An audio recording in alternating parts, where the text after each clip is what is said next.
হাসির রাজা, জ্ঞানের রাজা, রসিক রাজা গোপাল ভাঁড়।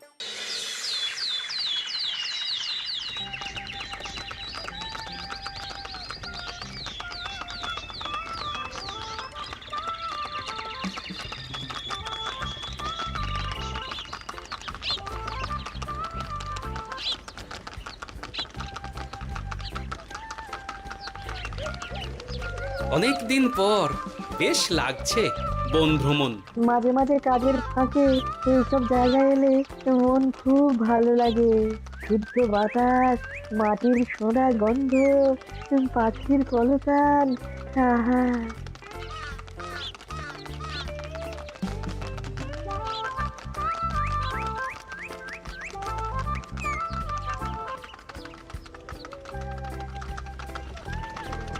মহারাজের রথ থামছে।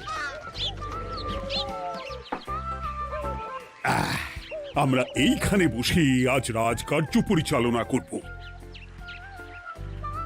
মন্ত্রী, তুমি ঝটপট এখানে বসার বন্দোবস্ত করে দাও। আমি এক্ষুনি ব্যবস্থা করে দিচ্ছি মহারাজ। এই এখানেই আমাদের বসার জন্য ছাউনি করে দাও। এক্ষুনি করে দিচ্ছি মন্ত্রী মশাই। এরা বসার জায়গাটা করে দিক, ততক্ষণ আমরা একটু হেঁটে আসি।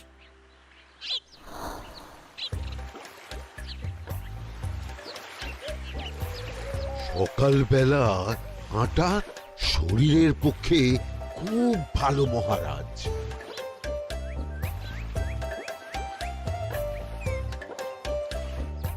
আগেকার দিনে রাজা মহারাজরা এই সব বনে মৃগয়া করতে আসতেন। মৃগয়া একদম ভালো নয় মন্ত্রী। তুমি জঙ্গলে আসছো অন্য প্রাণীদের মারতে। কেন মারবে? ওরা তো তোমার কোনো ক্ষতি করেনি। না, তা করেনি, কিন্তু তখন ওটা রাজা মহারাজাদের খেলা ছিল। শুনেছি আপনার প্রপিতামহ খুব ভালো বাঘ শিকার করতেন, অনেক বাঘ মেরেছেন। মন্ত্রী, তুমি একটা কথা হয়তো জানো না। আমার প্রপিতামহ শিকার করতেন, কিন্তু কোনো স্বাভাবিক জানোয়ারকে নয়। যে বাঘ মানুষ খেকো হয়ে প্রজাদের ক্ষতি করত, আমার প্রপিতামহ সেই সমস্ত বাঘদেরই মারতেন। এছাড়া উনি বন্য প্রাণী সংরক্ষণ করতে বড়ই ভালোবাসতেন।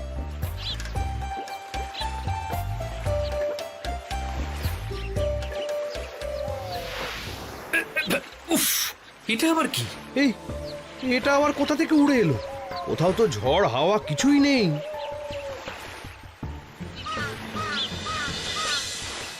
একটা ধাঁধা মহারাজ, এই কাগজে লেখা। ধাঁধা? পড়ো দেখি। জোয়ার ভাটা প্রভুর খেলা, ভাটা হবে হলে বেলা। ভাটা হলেই দেখা যাবে লাল রঙের এক পাথর পাবে। নদীর ধারে গর্ত করে যত্নে সাজাই কলস ভরে। হেথায় হোথায় ছড়িয়ে যাহা, অন্ধকারে জলে তাহা। ঢুকলে চক্ষু ঝলসে যাবে, হাতের কাছে ঘন্টা পাবে। ঠিক ঘন্টা বাজলে পরে পড়বে ঝরে থরে থরে। ঘন্টা যদি হয় ভুল, যেন তুমি হারাবে কুল। ঠিক ঘন্টা চিনতে হলে নকশা দেখো চক্ষু খুলে। সিন্দুক দেওয়ালে হাত দাও, আসল ঘটনা জেনে নাও। ওরে বাবা, খুব দীর্ঘ ধাঁধা। তা মন্ত্রী, তুমি কিছু বুঝলে? এটা একটা গুপ্তধনের নকশা। এর মধ্যে গুপ্তধন কোথায় আছে তার একটা ধারণা দেওয়া আছে। গুপ্তধন? ওটা আমাকে পেতেই হবে, পেতেই হবে। দেখি দেখি একবার কাগজটা দাও। গোপাল, কাগজটা আগে আমার হাতে দাও, দেখি ভালো করে। এখন নদীতে জোয়ার চলছে গোপাল। একটু পরেই ভাটা শুরু হবে। হ্যাঁ, ভাটা না হলে কিচ্ছু বোঝা যাবে না। এখানে স্পষ্ট লেখা আছে, ভাটা হলেই দেখা যাবে লাল রঙের এক পাথর পাবে। তার মানে আমাদের ভাটা হওয়া পর্যন্ত অপেক্ষা করতে হবে। না, সময় নষ্ট না করে ধাঁধাটার সমাধান করতে শুরু করি। ভাটা হলে একটা লাল রঙের পাথর দেখা যাবে, এই পর্যন্ত পরিষ্কার আছে। বুঝতে হবে ওর পর থেকে। পড়ো গোপাল, চলো আমরা সবাই বুদ্ধি লাগাই। নদীর ধারে গর্ত করে যত্নে সাজাই কলস ভরে। এটার অর্থ, ধাঁধাটা মাথায় বসিয়ে নিয়েছি, এবার কে কি বলবে সেটা শুনতে হবে। চলো গোপাল, আমরা ধাঁধা যেমন যেমন বলেছি তেমন তেমন ভাবেই চলি। চলুন মহারাজ, এখন আমাদের দেখতে হবে লাল পাথর। কোথায় আছে লাল পাথর? চলো চলো সবাই, চোখ কান খুলে আমরা নদীর পাড় ধরে হাঁটি। আমি একটু তফাতে হাঁটি। গুপ্তধন আমাকে একা পেতে হবে। ভাটা হলেই দেখা যাবে লাল রঙের এক পাথর পাবে। আমাকে চোখ কান খোলা রাখতে হবে। লাল পাথর, নদীর চড়ায় লাল পাথর দেখতে হবে। লাল পাথর, লাল পাথর। ওটা কি? এই তো লাল পাথর, লাল পাথর। ওরা অনেকটা এগিয়ে গেছে, ওদের আমার দিকে নজর নেই। এই সুযোগ, এই সুযোগ, একা একা গুপ্তধন নিয়ে পালাবো।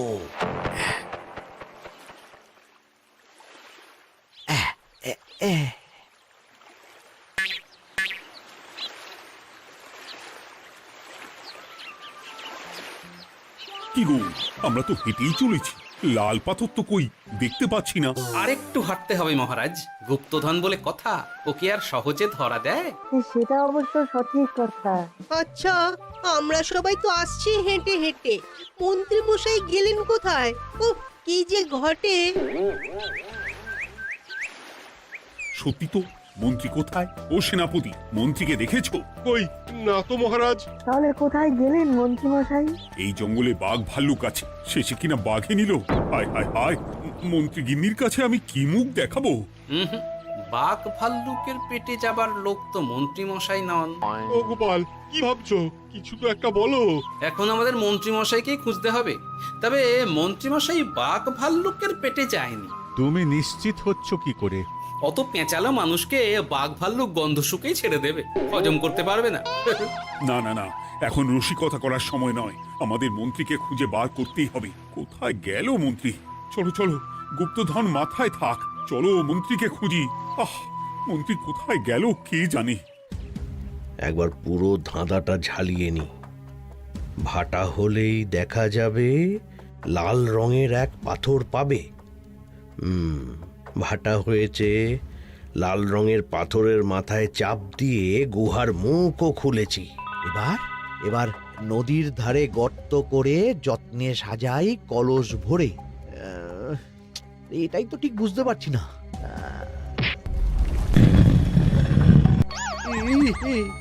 এই রে, এবার কি হবে? হ্যাঁ মহারাজ, কোথাও একটা আওয়াজ হলো। এই, আওয়াজটা কোন দিক থেকে হলো?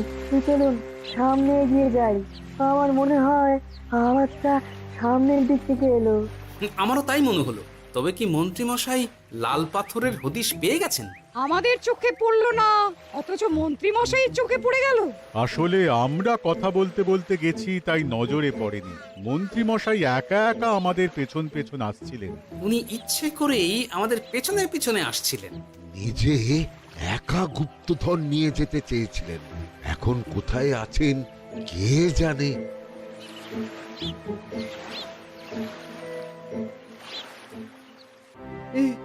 অন্ধকারে কিছু দেখতে পাচ্ছি না তো।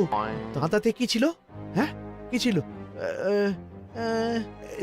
হেথায় হোথায় ছড়িয়ে যাহা, অন্ধকারে জলে তাহা, ঢুকলে চক্ষু ঝলসে যাবে, হাতের কাছে ঘন্টা পাবে। পেয়েছি পেয়েছি, ঘন্টা ঘন্টা ঘন্টাটা পেতে হবে। ঘন্টাটা ঘন্টাটা ঘন্টা। ভাটা হলেই দেখা যাবে লাল রঙের এক পাথর পাবে। নদীর ধারে গর্ত করে যত্নে সাজাই কলস ভরে, হেথায় হোথায় ছড়িয়ে যাহা, অন্ধকারে জলে তাহা, ঢুকলে চক্ষু ঝলসে যাবে, হাতের কাছে ঘন্টা পাবে। ঠিক ঘন্টা বাজলে পরে পড়বে ঝরে থরে থরে, ঘন্টা যদি হয় ভুল যেন তুমি হারাবে কুল। ঠিক ঘন্টা চিনতে হলে নকশা দেখো চক্ষু খুলে, সিন্দুক দেওয়ালে হাত দাও, আসল ঘটনা জেনে না। এবারে ভালো করে ঠান্ডা মাথায় ভাবতে হবে। ভাটা হলেই দেখা যাবে লাল রঙের এক পাথর পাবে। সেই লাল পাথরটাই তো খুঁজে পাওয়া যাচ্ছে না, অথচ মন্ত্রী মশাই খুঁজে পেলেন। আওয়াজটা কোথা থেকে আসছিল? এই কাছে পিঠে এই কোথা থেকে আওয়াজটা আসছিল।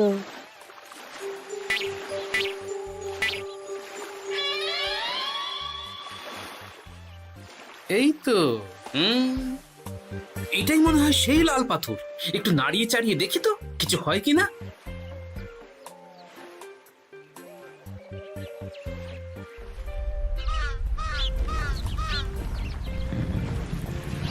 এই তো, কাজ হয়েছে। এই তো সুড়ঙ্গ। আপনারা নিচে নামুন। আপনারা কি দেখছেন সেটা বলবেন মহারাজ। সবাই যদি নেমে যাই, যদি কোনো কারণে সুড়ঙ্গের মুখ বন্ধ হয়ে যায়, তাহলে আর আমরা বাইরে বেরোতে পারবো না মহারাজ। গোপাল ঠিকই বলেছে, আমরা দুজন বাইরে থাকি। মহারাজ, আর একটা কথা, কোনো ঘন্টায় হাত দেবেন না, মনে আছে তো? ঘন্টা যদি হয় ভুল, যেন তুমি হারাবে কুল। ওরে বাবা, এই বয়সে আর কুল হারাতে চাই না। ঠিক আছে, তোমার কথাই অক্ষরে অক্ষরে পালন করব। দেখি এই সুরঙ্গে মন্ত্রীমশাইকে দেখতে পাই কিনা। চলুন মহারাজ, সুরঙ্গে নামি। সবাই সাবধানে নামো।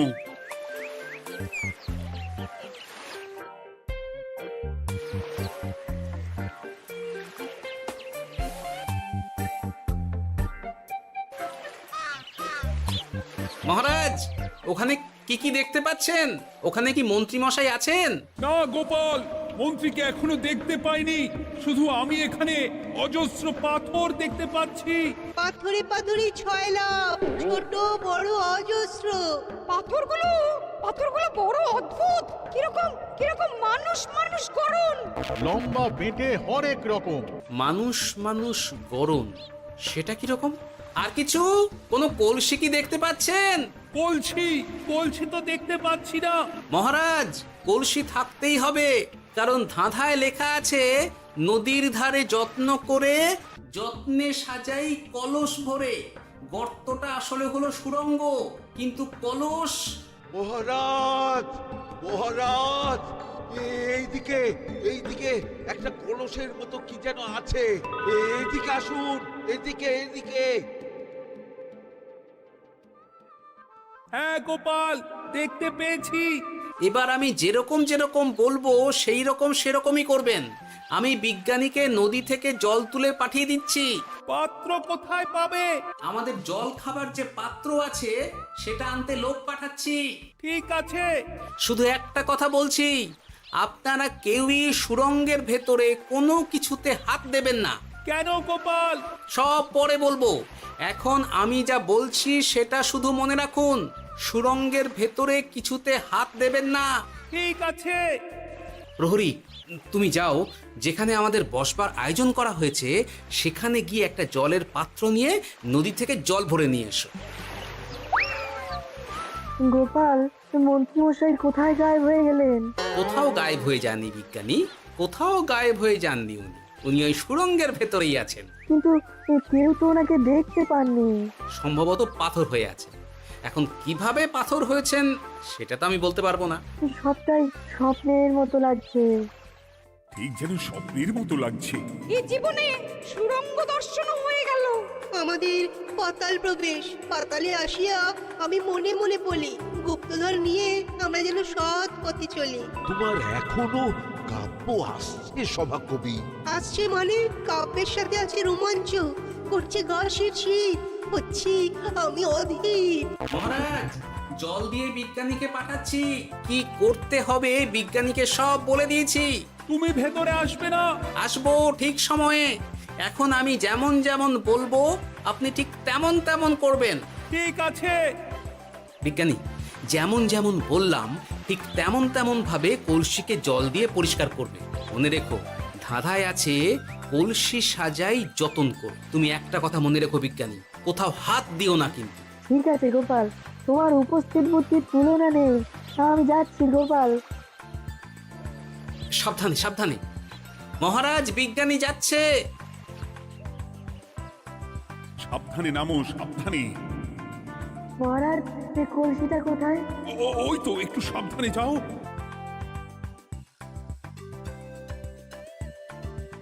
বিজ্ঞানী, কলসির দেখা পেয়েছো?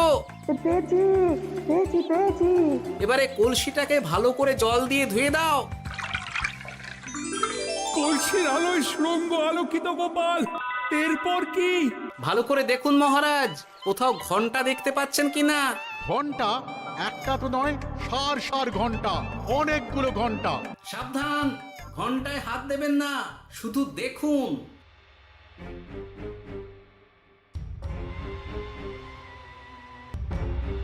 মহারাজ, আমরা গুপ্তধনের খুব কাছে চলে এসেছি। তাই নাকি? কি মজা কি মজা, এবার খাবো ক্ষীরের গজা। আহ সভা কবি, চুপ করো, এখনো আমরা গুপ্তধন পাইনি।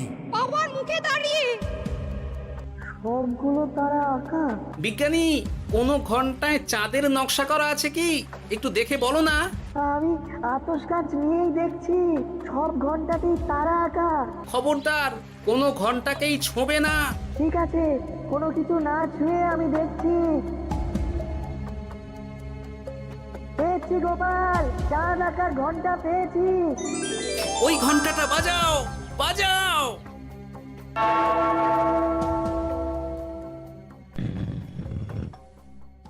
গুপ্তধন পেয়েছেন মহারাজ? বাঁচাও বাঁচাও বাঁচাও।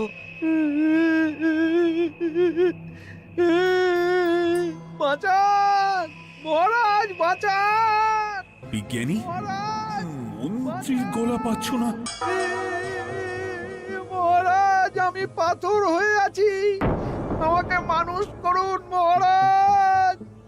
তুমি তো মানুষই ছিলে, হঠাৎ করে পাথর হলি কেন? মহারাজ, গুপ্তধন পেয়েছেন? পেয়েছি, তার সাথে মন্ত্রীকেও পেয়েছি। মন্ত্রী এইখানে কোথাও পাথর হয়ে দাঁড়িয়ে আছে। দাঁড়ান মহারাজ, এবার আসছি। সাবধানে এসো। আমি ভেতরে যাচ্ছি, বুঝলে? যদি কোনো কারণে দেখো পাথরটা গুহার মুখটা আটকে দিয়েছে, অমনি তোমাদের কাজ হলো পাথরটাকে ছুঁয়ে ফেলা, বুঝলে? ঠিক আছে গোপাল দাদা। আমার মনে হয় বিপদ আর কিছু ঘটবে না, তবুও সাবধানের তো মান নেই। ঠিক আছে, তুমি নিশ্চিন্তে ভেতরে যাও। বাঁচাও, আমাদের বাঁচাও, আমাদের সবাইকে মানুষ করুন। আমাকে মানুষ করুন মহারাজ। আপনাকে তো মানুষ করা হবে মন্ত্রী মশাই। আগে বলুন, আপনি পাথর হলেন কি করে? ও, মনে পড়েছে, ধারার শেষ লাইন, সিন্দুক দেওয়ালে হাত দাও, আসল খবর জেনে নাও। সত্যি গোপাল, তুমি না থাকলে এই এত কিছু আমাদের সবার কাছে অজানাই থেকে যেত।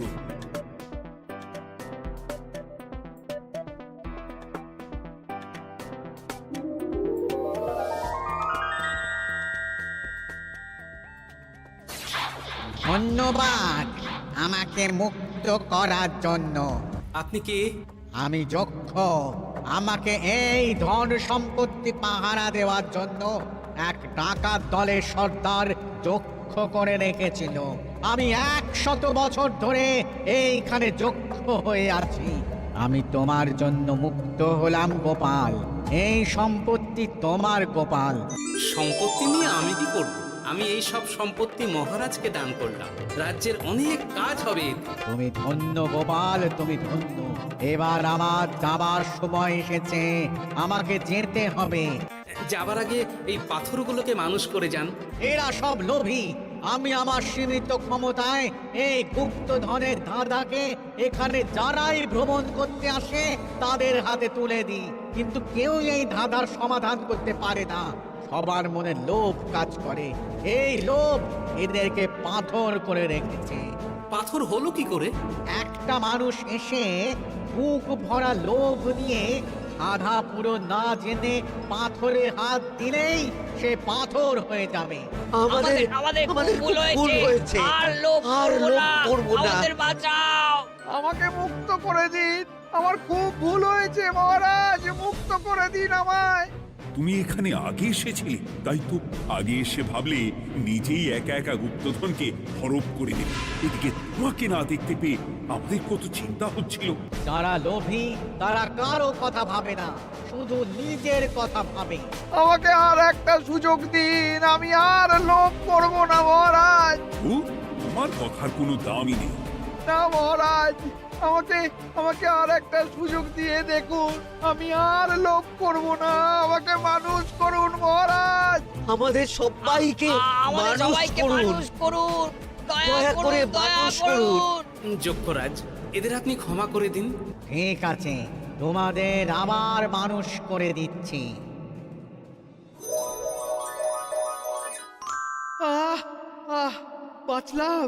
বাঁচলাম। এই রকম বারবার বাঁচা যাবে না কিন্তু। এবার সাপ ব্যাং যাই হবে না কেন ওইভাবেই থাকতে হবে, এই আমি বলে দিলাম। এবার আমার মুক্তি। মুক্তি নেবার আগে আরেকটা প্রশ্ন, যে ডাকাত সর্দার তার সম্পত্তিকে রাখার জন্য আপনাকে যক্ষ বানিয়েছিল, এ সম্পত্তি তো তাদের, আমরা তো নিতে পারি না। লোভ বড় খারাপ গোপাল, অতিরিক্ত লোভ মানুষকে পশু করে দেয়। ওই ডাকাত দল এই সম্পত্তির জন্যে সবাই কাটাকাটি করে মরে গেছে, কেউ আর বেঁচে নেই। সুতরাং এই সম্পত্তিতে তোমার অধিকার আছে, এই সম্পত্তি তুমি গ্রহণ করো। নিলাম আমি, কিন্তু এই সম্পত্তি মহারাজকে আমি দান করলাম। ডাকাত দল জনগণের সম্পদকে লুঠেই তো সম্পত্তি বানিয়েছে, তাই আমি জনগণের কাজে লাগবার জন্যই এই সম্পত্তি মহারাজকে দিলাম। গোপাল, তোমার জয় হোক। এবার তাহলে আমি যাই, তোমরা সবাই সুখে থেকো আর ভালো থেকো। গোপাল, তোমার তুলনা হয় না। তোমার ঋণ আমি কোনোদিন শোধ করতে পারবো না। তুমি কৃষ্ণনগরের জন্য যা করলে তা ইতিহাসে লেখা থাকবে। না মহারাজ, আমি এমন কিছু করিনি, এই কাজ সবাই করবে। জয় গোপালের জয়, জয় গোপালের জয়, জয় কৃষ্ণনগরের জয়।